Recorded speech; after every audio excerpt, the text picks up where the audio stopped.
President এরদোয়ানের হুমকি ধামকির তোয়াক্কা না করে টানা সপ্তম দিনের মতো ক্ষোভে ফুঁসছে তুরস্ক। ইস্তাম্বুলের মেয়র এক্রেম ইমামোগলুকে গ্রেপ্তারের প্রতিবাদ এবার রূপ নিয়েছে সরকার বিরোধী আন্দোলনে।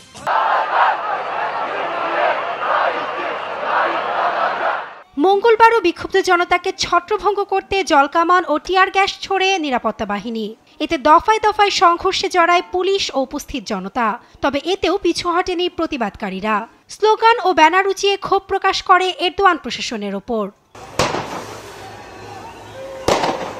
বিক্ষোভ চলে ইস্তাম্বুল পৌরসভা ভবনের বাইরেও। জনসাধারণের সঙ্গে যোগ দেন সিএইচপি নেতা ওজগুর ওজেল।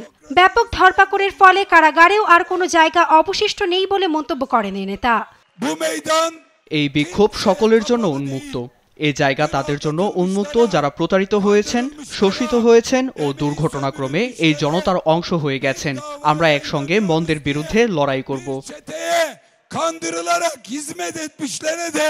এদিকে জনতাকে প্রতিহতে ব্যাপক ধরপাকড় অব্যাহত রেখেছে এরদোয়ান প্রশাসন। এরই ধারাবাহিকতায় ইস্তাম্বুল, আঙ্কারা ও অন্যান্য শহর থেকে নিরাপত্তা বাহিনীর হাতে আটক প্রায় 1500 বিক্ষোভকারী। গ্রেপ্তার হয়রানি থেকে বাদ পড়ছে না সাংবাদিকরাও। ইতোমধ্যেই 7 সাংবাদিককে রিমান্ডে নেওয়ার অভিযোগ করেছে সৌদি ভিত্তিক সংবাদ মাধ্যম আল আরাবিয়া নিউজ। এ তালিকায় আছেন সংবাদ মাধ্যম এএফপির এক আলোকচিত্রীও।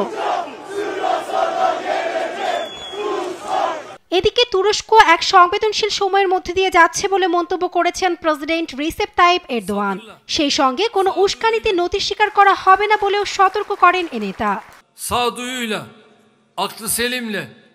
যারা আমাদের রাস্তায় সন্ত্রাস করে ও দেশে বিশৃঙ্খল পরিস্থিতি সৃষ্টি করতে চায় তাদের কোথাও স্থান নেই। তারা অচলাবস্থার পথ বেছে নিয়েছে। আমরা আবারও আপনাদের মনে করে দিতে চাই, আমরা আমাদের যুব সমাজকে সন্ত্রাসী সংগঠন, চোর ও দুর্নীতিবাজদের দ্বারা ব্যবহার হতে দেব না।